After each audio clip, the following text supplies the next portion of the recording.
Luka di tengah sawah. Langit di atas desa Sembir malam itu seolah sedang marah. Hujan turun tak henti sejak sore. Deras dan menusuk, membuat tanah becek dan jalan-jalan kecil yang biasanya ramai anak bermain kini lengang sepenuhnya. Petir berkelebat di langit seperti cambuk api, dan setiap kilat yang menyambar membuat bayangan pepohonan di tepi sawah menari di kaca jendela rumah-rumah penduduk. Di antara hujan, seorang anak perempuan berlari tergesa menyusuri pematang sawah.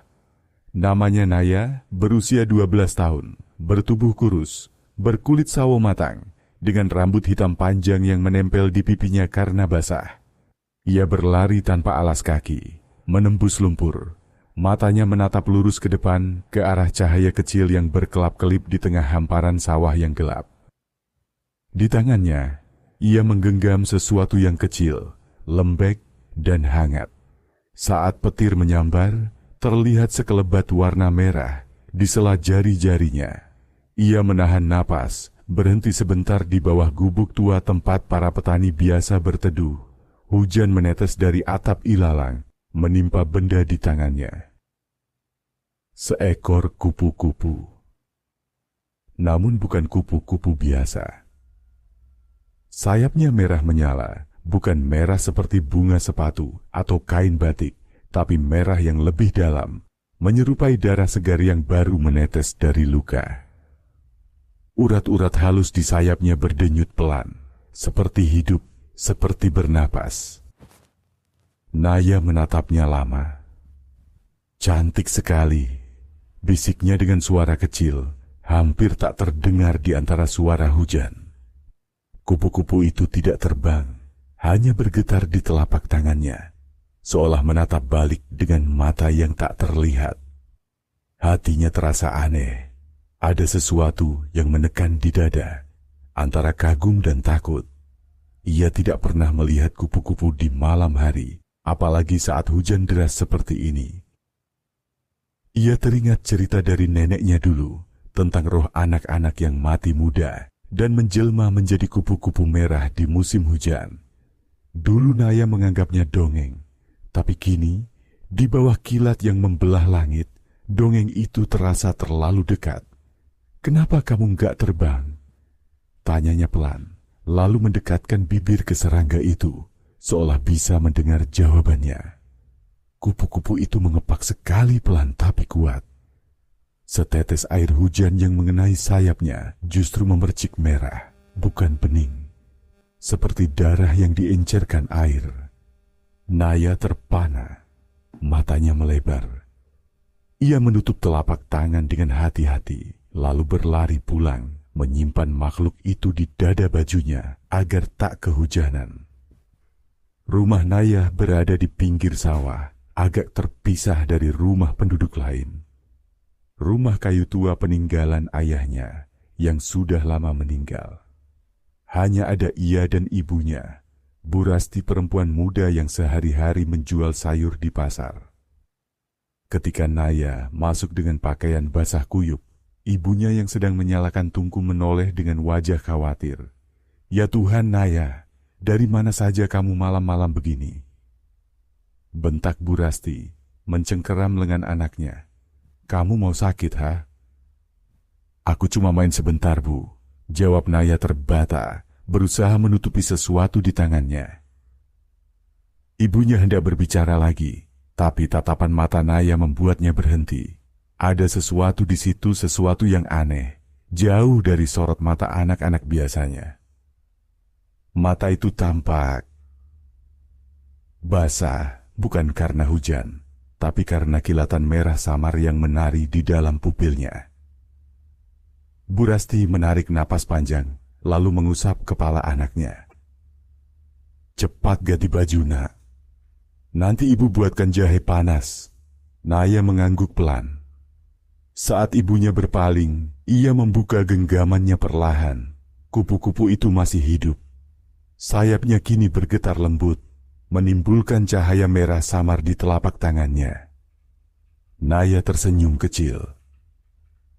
Malam itu, ia tidak bisa tidur. Lampu minyak di kamarnya bergoyang karena angin dari celah jendela. Di meja kayu dekat tempat tidur, berdiri toples kaca yang biasa digunakan untuk menyimpan permen. Kini isinya bukan gula-gula, melainkan kupu-kupu merah itu. Ia menutup rapat toplesnya, tapi entah kenapa, hewan itu tetap terlihat bernapas. Nafasnya tampak di kaca embun kecil, yang muncul dan hilang. "Namamu siapa ya?" gumam Naya. Ia menatap hewan itu seperti menatap teman lama. Kupu-kupu itu mengepak pelan. Cahaya merah di dinding kamar bergetar bersama bayangan tubuh Naya. Ia mengulurkan jari telunjuk menyentuh kaca.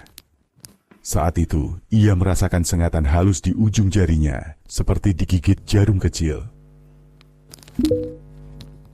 Ia menarik tangannya spontan. Darah menetes dari ujung kukunya, merah pekat. Tapi bukan darah biasa, tetesannya jatuh di meja dan membentuk pola sayap kupu-kupu. Naya membeku, lalu perlahan ia menatap ke arah toples. Di dalamnya, kupu-kupu itu kini bergerak lebih cepat, seolah bergembira. Sayapnya memantulkan cahaya lebih terang, menari-nari di dinding kamar. Dan di antara suara hujan di luar, Naya merasa mendengar bisikan sangat lembut, suara kecil, nyaris seperti dari dalam kepalanya sendiri. "Terima kasih." Ia menutup telinganya, tapi suara itu tetap terdengar. "Darahmu hangat. Aku suka." Naya menatap toples itu, setengah takut, setengah terpikat. Tubuhnya gemetar, tapi matanya tak bisa berpaling. Lalu ia melihat sesuatu di sayap kupu-kupu itu. Muncul pola wajah anak kecil, samar, seperti bayangan di balik kaca. Anak itu tersenyum padanya. "Siapa? Kamu?" Naya berbisik, tapi kupu-kupu itu tak menjawab. Ia hanya mengepak pelan, menimbulkan kilau merah di udara, seolah memanggil. Keesokan paginya, desa Sembir geger. Seorang anak laki-laki bernama Bimo, teman sekelas Naya, ditemukan pingsan di dekat sawah dengan bekas luka bulat di lehernya, seperti gigitan serangga besar. Tubuhnya dingin, bibirnya pucat. Ibunya menjerit, warga berkerumun. Dukun desa dipanggil, dan orang-orang mulai berbisik-bisik. "Ini bukan lintah," kata seseorang. "Bukan juga ular," tambah yang lain. Bekasnya terlalu rapi, seperti dicium, bukan digigit. Naya hanya diam di belakang kerumunan, memandangi tubuh Bimo yang tergeletak di tikar. Pandangannya kosong. Di dalam saku bajunya, ia merasakan toples kecil yang dibawanya, bergetar pelan seolah kupu-kupu di dalamnya sedang menari-nari dengan riang. Malam berikutnya, hujan turun lagi. Kali ini lebih lembut, tapi udara terasa berat, seperti mengandung bau besi. Di kamarnya yang remang, Naya menatap toples di meja. Kupu-kupu itu kini terlihat lebih besar, dan warna merahnya makin pekat. Naya membuka toples, membiarkannya terbang. Serangga itu melayang perlahan, berputar di atas kepalanya. Setiap kali sayapnya mengepak, suara seperti detak jantung terdengar samar di ruangan. "Aku kesepian," bis Naya. "Teman-temanku takut padaku. Mereka bilang aku aneh." Kupu-kupu itu berputar sekali lagi, lalu hinggap di bahunya. Naya bisa merasakan suhu dingin dari sayapnya yang menempel di kulit. Ia menutup mata, dan dalam gelap, ia mendengar bisikan lagi, kali ini lebih jelas. "Aku bisa jadi temanmu, Naya. Tapi aku lapar." "Lapar apa?" tanya Naya tanpa membuka mata. "Lapar yang hanya bisa kau beri." Seketika, Naya merasakan sakit menusuk di lehernya. Ia membuka mata, tapi tidak berteriak. Kupu-kupu itu menempel di kulitnya, menyedot perlahan. Anehnya, rasa sakit itu berubah menjadi hangat, menenangkan. Seperti ada sesuatu yang diambil darinya, tapi bukan hal buruk, melainkan beban, sedih, sepi. Setelah beberapa detik, kupu-kupu itu terbang lagi. Sayapnya kini berkilau terang, seolah baru lahir kembali. Di kaca jendela, pantulan wajah Naya tampak pucat, tapi senyumnya lembut senyum yang tak seharusnya dimiliki anak seumurnya. Beberapa hari kemudian, warga desa menemukan hal aneh di sawah. Bekas merah di tanah berbentuk sayap kupu-kupu besar. Orang-orang mengira itu darah ayam yang tercecer, tapi setiap kali hujan datang, bekas itu tak hilang, malah semakin jelas. Dan setiap malam, dari arah rumah Naya, cahaya merah tampak berkelip lembut seperti lampu kecil di antara kegelapan. Tak ada yang berani mendekat.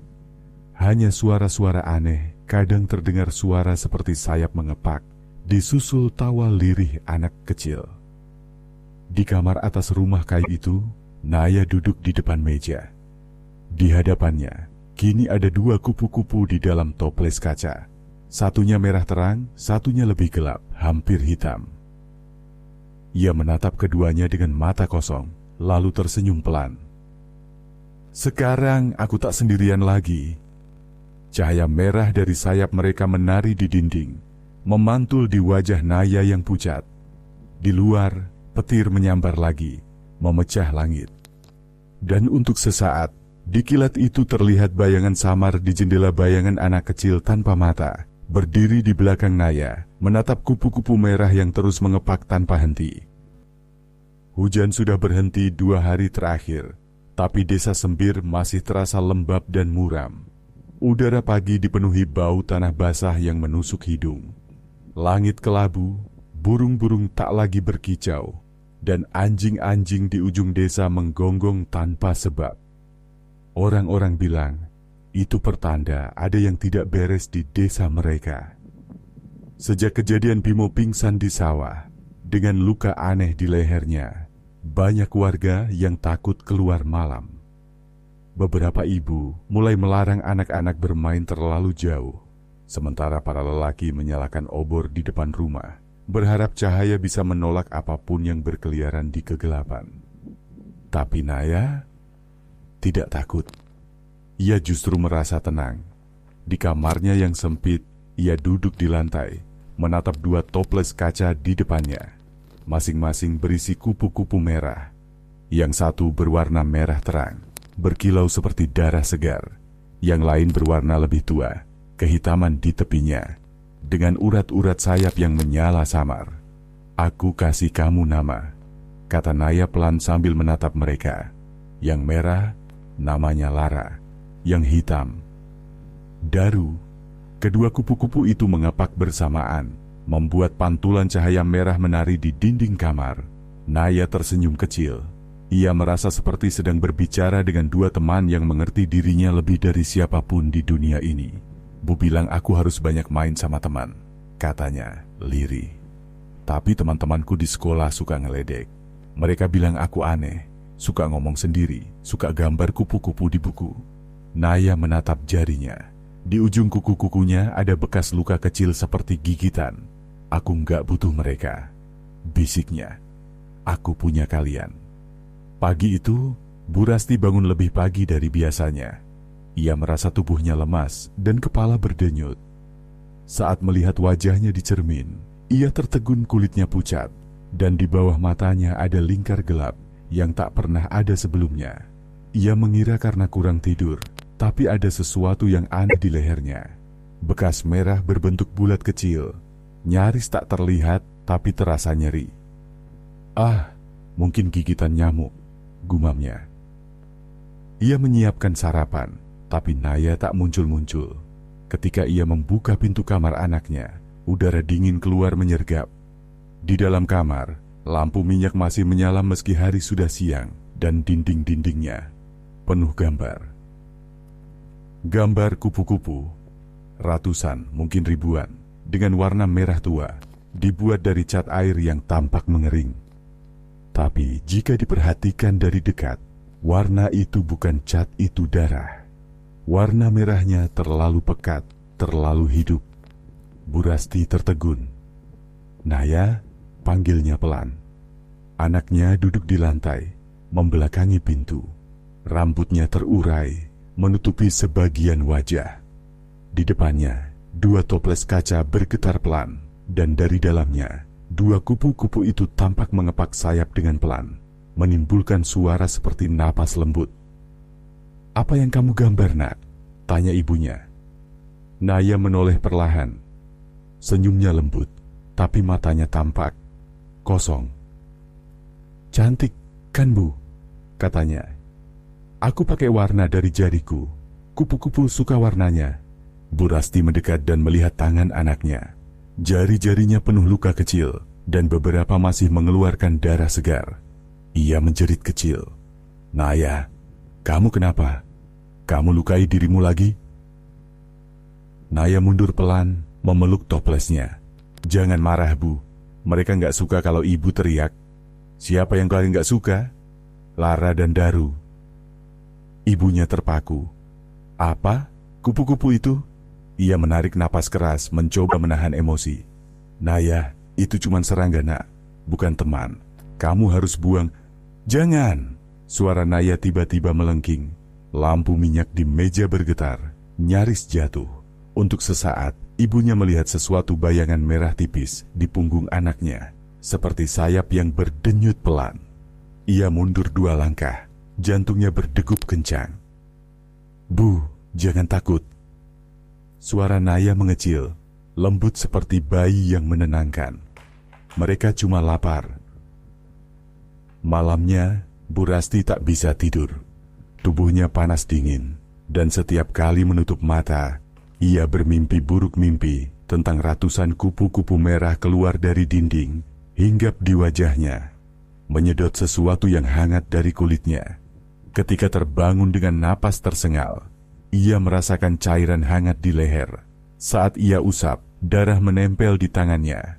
Ia terlonjak menatap kaca di samping tempat tidur di sana. Di bayangan gelap di belakangnya, tampak sayap merah besar mengepak sekali lalu lenyap. Sementara itu, di kamar Naya, kedua kupu-kupu itu kini tidak lagi di dalam toples. Mereka terbang pelan, mengelilingi tubuh gadis itu yang duduk di depan cermin. Naya menatap wajahnya sendiri dengan mata yang tak berkedip. Wajah itu tampak asing, terlalu tenang untuk anak seusianya. "Bu kelihatan sedih," katanya tanpa menatap mereka. "Dia nggak ngerti kalau kalian cuma butuh sedikit aja. Sedikit darah supaya tetap hidup. Darah membuat kami mengingat." Bisik suara lembut di dalam kepalanya, suara yang terdengar seperti perpaduan antara suara anak kecil dan bisikan daun. "Kami lahir dari luka-lukamu, Naya. Setiap sedihmu menetes jadi kami." Naya tersenyum samar. Ia menatap bayangannya di kaca dan melihat 2 sayap kecil di punggungnya, berwarna merah muda, berdenyut lembut seperti urat nadi. Ia mengangkat tangannya, dan kupu-kupu itu hinggap di sana, menempel, seolah menyatu dengan kulitnya. "Luka?" bisiknya. "Maksud kalian dari waktu ayah pergi?" "Ya, dari malam hujan itu, saat kau menunggu di sawah dan darah pertama kali jatuh ke tanah." Air mata menetes di pipinya. Ia teringat ayahnya meninggal di sawah saat badai besar beberapa tahun lalu. Petir menyambar gubuk tempat ia berteduh, dan Naya menemukannya keesokan harinya. Tubuhnya hangus sebagian, tapi wajahnya tetap tersenyum. Sejak hari itu, Naya sering berbicara sendiri di tepi sawah. Banyak orang bilang jiwanya terguncang, tapi Bu Rasti menolak percaya. Kini, semua luka itu tampak hidup lagi. Pagi berikutnya, Bu Rasti tak bangun dari tempat tidur. Tetangganya, Bu Saminah, datang mengetuk pintu karena tak melihat ia ke pasar. Naya yang membuka pintu. Wajahnya tenang. "Ibu masih tidur," katanya singkat. Bu Saminah mencoba melihat ke dalam, tapi Naya menghalangi. Ada bau aneh dari dalam rumah, bau amis, seperti darah kering. "Kalau butuh bantuan, panggil ya, Nak," kata Bu Saminah gugup, lalu pergi. Saat pintu tertutup, Naya berjalan pelan ke kamar ibunya. Tubuh Burasti terbaring pucat di tempat tidur, napasnya lemah. Dan di lehernya tampak 2 tanda bulat kemerahan yang terlihat lebih dalam dari gigitan serangga biasa. Naya duduk di sisi ranjang, mengelus rambut ibunya. "Tenang aja, Bu. Mereka cuma minum sedikit. Nanti ibu sembuh," katanya lembut. "Lara dan Daru cuma haus." Kedua kupu-kupu itu melayang di udara. Sayap mereka menebar cahaya merah samar di dinding. Salah satunya hinggap di bibir Naya. Dan entah kenapa gadis itu tak bergerak. Ia hanya menutup mata. Dan dari sela bibirnya, tetesan darah menetes, namun wajahnya tampak damai. Sejak hari itu, rumah Naya berubah menjadi tempat yang dihindari warga.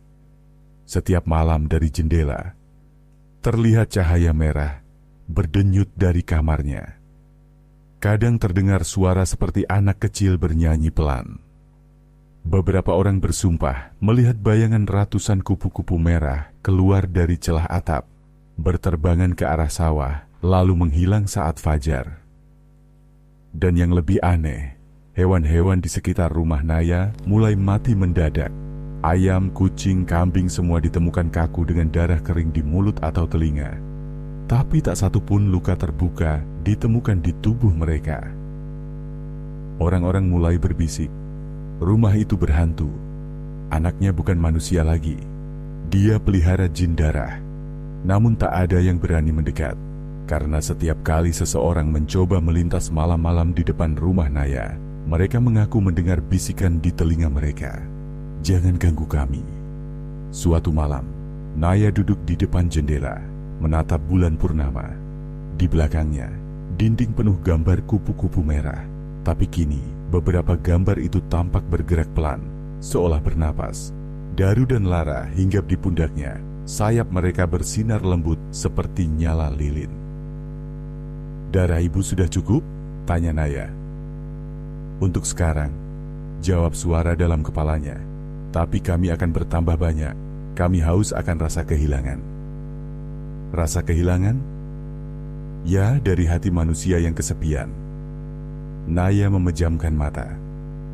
Di dalam pikirannya, ia melihat sawah, hujan dan tubuh ayahnya yang kaku di lumpur. Dari tanah di sekeliling tubuh itu, ratusan kupu-kupu merah keluar perlahan, beterbangan, melingkari dirinya kecil yang menangis. Ketika ia membuka mata, pipinya basah oleh air mata. Tapi di bibirnya muncul senyum tipis. "Kalau gitu, aku bakal kasih kalian semua yang kalian mau," katanya pelan. Pagi berikutnya, Burasti benar-benar tak bernapas lagi. Namun anehnya, tubuhnya tampak utuh. Bahkan wajahnya terlihat seperti sedang tidur. Naya menutup tubuh ibunya dengan kain putih dan menaruh bunga liar di atas dada sang ibu. "Mereka janji nggak akan bikin ibu sakit lagi," katanya pelan. Kemudian ia menatap ke arah dinding. Kini, di antara kupu-kupu merah yang tergambar di sana, tampak satu sosok baru, gambar seorang perempuan tersenyum dengan mata tertutup. Dan di sekelilingnya, kupu-kupu itu tampak berputar, seperti menari. Sejak hari itu, Naya tak lagi keluar rumah.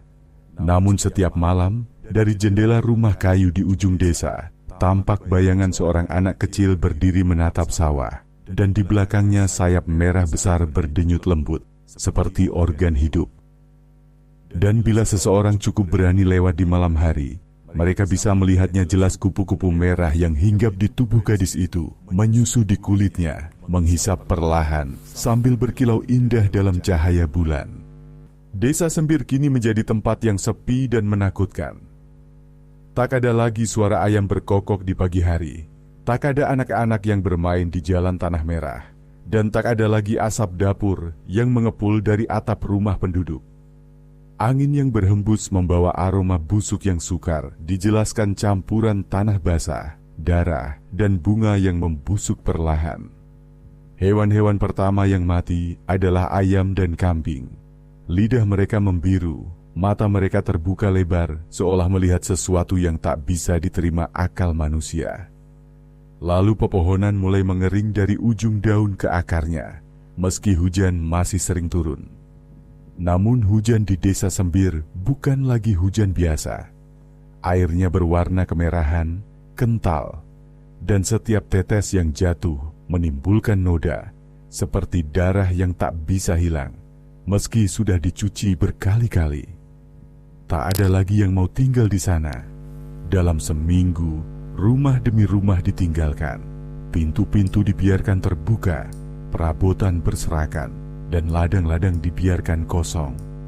Namun satu rumah tetap menyala setiap malam. Rumah Naya.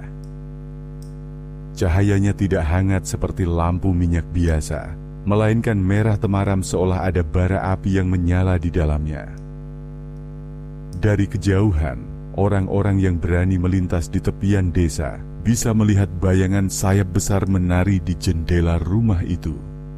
Kadang terlihat seperti burung, kadang seperti kupu-kupu, tapi tidak satu pun berani mendekat untuk memastikan. Pada suatu malam, kepala dusun Pak Budi memutuskan untuk datang sendiri. Ia tak tahan lagi dengan rasa bersalah yang menyesakkan dadanya. Dialah orang yang dulu membawa Naya pulang dari kebun merah itu. Dialah yang menenangkan warga ketika mereka hendak membakar rumah gadis itu. Ia percaya Naya tidak bersalah. Tapi sekarang, semua hal yang menimpa desa terasa seperti hukuman atas kepercayaannya.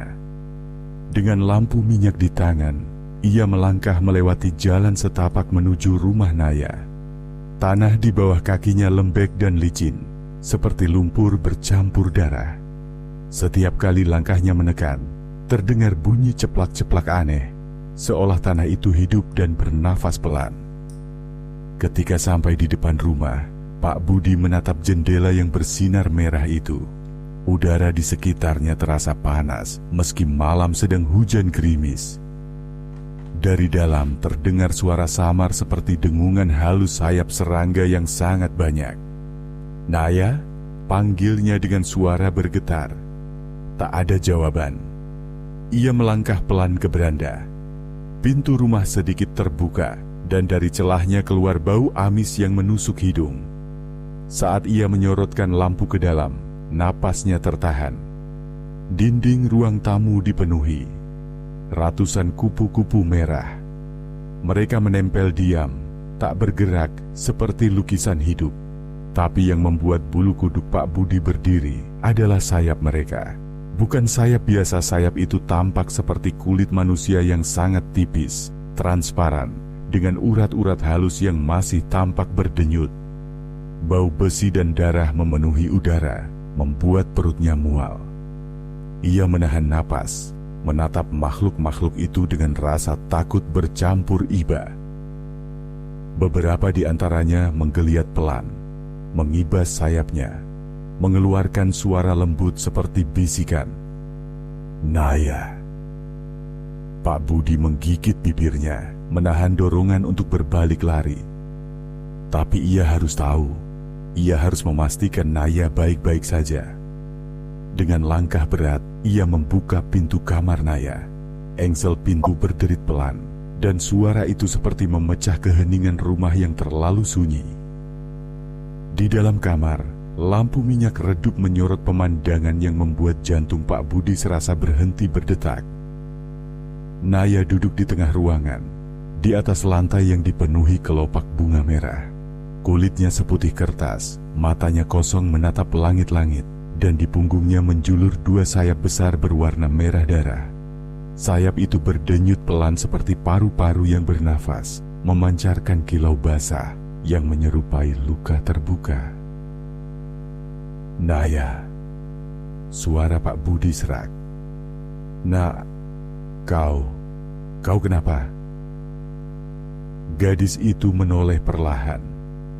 Senyumnya tenang, tapi matanya sudah bukan mata manusia. Di dalamnya, warna merah bergolak seperti air mendidih.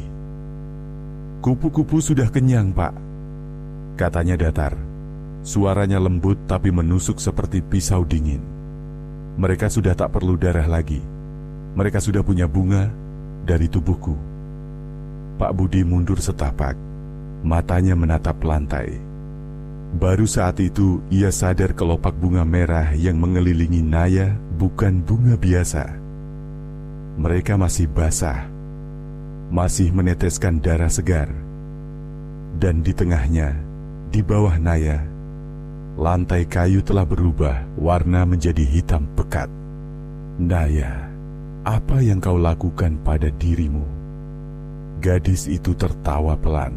Tawanya tidak bahagia, melainkan pasrah, seperti tawa seseorang yang sudah lama berhenti berharap. Dulu mereka memanggilku kutukan. Sekarang aku cuma bunga terakhir yang mekar dari tanah ini. Saat ia berbicara, sayap-sayap di dinding mulai bergetar. Ribuan kupu-kupu itu mengibas serentak, menghasilkan suara seperti ribuan napas yang menyatu. Dari sayap mereka, butiran darah kecil berjatuhan, melayang di udara seperti debu merah. Pak Budi terhuyung. Naya, hentikan ini. Aku tahu kau masih bisa diselamatkan. Tapi Naya memejamkan mata. Air mata menetes dari sudut matanya, berwarna merah tua. Tidak ada yang perlu diselamatkan, Pak. Aku sudah menjadi bagian dari mereka. Tiba-tiba, dari setiap sisi ruangan terdengar bisikan halus. Suara itu datang dari arah dinding, dari sayap-sayap yang menempel di sana. Terima kasih, Naya. Pak Budi membeku. Suara itu jelas bukan suara manusia. Nada lembutnya menyerupai nyanyian, tapi di dalamnya terselip jeritan pelan, seperti tangisan yang ditahan berabad-abad. Ia berlari menuju pintu, tapi saat tangannya menyentuh gagang, semua kupu-kupu itu serentak, lepas dari dinding. Ratusan, ribuan, memenuhi udara. Mereka beterbangan, berputar-putar, membentuk pusaran merah di tengah ruangan. Cahaya lampu padam, digantikan kilau merah dari ribuan sayap yang bergetar. Pak Budi berteriak, tapi suaranya tertelan dalam gemuruh itu. Kupu-kupu menutupi wajah dan tubuhnya, dingin, lembab, dan lengket seperti darah hidup. Ia mencoba menepis, tapi setiap sayap yang disentuhnya terasa seperti kulit manusia, basah dan lembut. Dalam hitungan detik, tubuhnya menghilang di balik pusaran merah itu. Dari luar rumah, tampak semburan cahaya merah menyala dari celah jendela. Lalu semuanya sunyi. Malam itu, hujan kembali turun, hujan darah. Airnya mengalir ke parit, masuk ke sawah, menciptakan warna merah kehitaman, seperti kelopak mawar yang membusuk. Setiap tetes yang jatuh ke tanah menghasilkan suara lembut, seperti bisikan kecil yang tak henti-henti. Keesokan paginya, rumah Naya runtuh. Atapnya ambruk, dindingnya hangus. Tapi anehnya, tidak ada tanda-tanda terbakar. Di tempat rumah itu berdiri, tumbuh ratusan bunga merah yang indah. Warnanya menyala di bawah matahari pagi. Di atasnya, ribuan kupu-kupu merah terbang melingkar, menari dengan sayap yang berkilau seperti darah segar. Penduduk dari desa sebelah datang, ingin melihat dengan mata kepala sendiri. Tapi begitu mereka mendekat, aroma amis menusuk hidung mereka.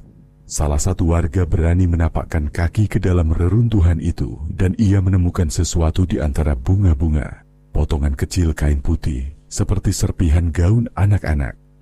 Di ujung kain itu, tertempel sisik halus kupu-kupu, dan di tengahnya noda darah berbentuk jantung yang masih hangat. Sejak hari itu, desa Sembir benar-benar ditinggalkan. Tak ada lagi yang mau lewat di jalan menuju sana. Dalam peta, desa itu perlahan menghilang, ditutupi semak belukar dan waktu. Namun setiap kali hujan turun di daerah itu, orang-orang yang melintas di pinggir hutan bersumpah mereka melihat pemandangan aneh. Ribuan kupu-kupu merah keluar dari reruntuhan rumah, menari di atas sawah yang telah berubah menjadi danau kecil berwarna keunguan. Dan di antara suara hujan, mereka mendengar tawa seorang anak kecil. Lembut, sedih, tapi indah seperti nyanyian yang datang dari dalam tanah. Mereka yang mendengarnya mengaku bahwa tawa itu tidak membuat takut, melainkan membuat dada terasa sesak, seolah ada kenangan pahit yang kembali hidup. Orang-orang tua di desa sekitar mulai menceritakan legenda itu kepada anak-anak mereka. Mereka menyebut Naya sebagai si anak kupu-kupu darah, gadis yang memberi hidup terakhirnya agar bunga bisa tumbuh dari luka.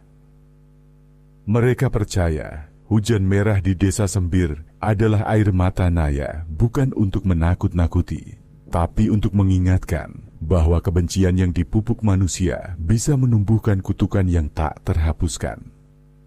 Bertahun-tahun kemudian, seorang pengembara datang ke bekas desa itu. Ia tidak tahu kisahnya, hanya mendengar kabar tentang hujan merah dari para penduduk sekitar. Saat malam tiba, ia berteduh di antara reruntuhan dan menyalakan api kecil. Ketika hujan turun, ia melihat sesuatu yang menakjubkan. Dari tanah yang basah oleh darah, tumbuh satu bunga merah besar. Kelopaknya berdenyut lembut seperti jantung. Dan di atas bunga itu hinggap seekor kupu-kupu putih satu-satunya di antara ribuan kupu-kupu merah yang berterbangan di langit malam. Kupu-kupu putih itu membuka sayapnya perlahan. Di sayapnya ada pola menyerupai wajah seorang anak kecil yang tersenyum. Angin berhembus lembut, membawa suara kecil yang nyaris seperti bisikan. Lihat, Pak, bunga dari darahku akhirnya mekar dengan indah. Pengembara itu berlutut, menatap bunga yang berkilau di bawah hujan merah. Dan di detik itu ia mengerti di tanah yang pernah dikutuk, darah telah berbunga. Tamat.